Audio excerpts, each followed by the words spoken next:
It takes effort to dismantle the false structures and adhere to the true structures. We will get it wrong, you can be sure, but we cannot let it simply be there. It is our job, it is our responsibility to be holy fools, to call attention to the false doctrines and the false opinions and the false facts that parade around as significant, to be the fool in the sense of not complying with the expectations of a world that insists the status quo is appropriate and in need of being reinforced. Yes, service is the rent we pay for room on this earth, and our primary service is to serve as holy fools, which is, to put it another way, to serve in spirit and in truth. Yes, sometimes we do have to be serious, like when we talk of honor and loyalty, of decency and respect. Those are serious things, but we also need a world with foolish stuff like humor and honesty, humility, and tenderness. You cannot be serious and do any of those things well. We owe the world all of ourselves, not just our money, every bit.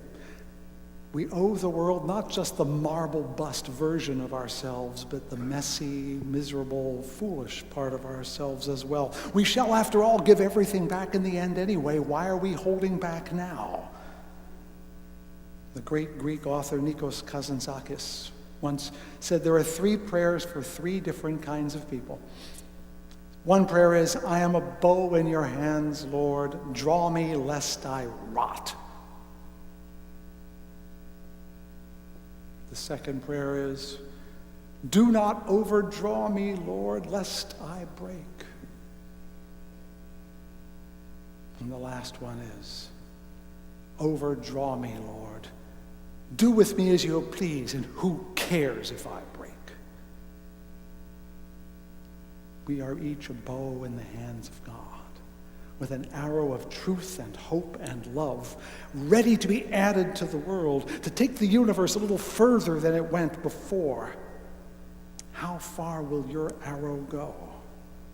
It depends on how far you're willing to let the bow be drawn. Are you willing to pay it forward with interest? To be the fool God needs us all to be? In the end, though, it's your choice. Really. And by the way, on Good Friday, it's a good chance to exercise your bow-like being. We'll be here at 12:15. Thank you for the honor of serving you and for the daring to try to live a little better than I did yesterday. So be it, and amen.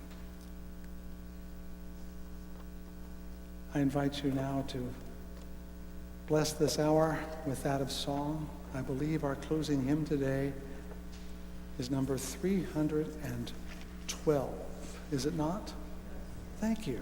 I knew I needed. By the way, I'm alone today because Matthew is with our Fountain Club kids down in New Orleans, playing the fool and doing it better than we ever could. And my other colleague, Patrick, is with his 6-year-old son in North Carolina, also playing the fool as one ought. So I'm the one left behind. Let's be grateful for each other, shall we? And let us sing.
we have faith in life to do wise planting, that the generations to come may reap more abundantly than we. We ask that the fields of promise become fields of reality, if not for ourselves, then for our children and our grandchildren. And we take heart and we hope, knowing that this day and every day is a day which the Lord has made. Let us go forth rejoicing and glad in it. Amen.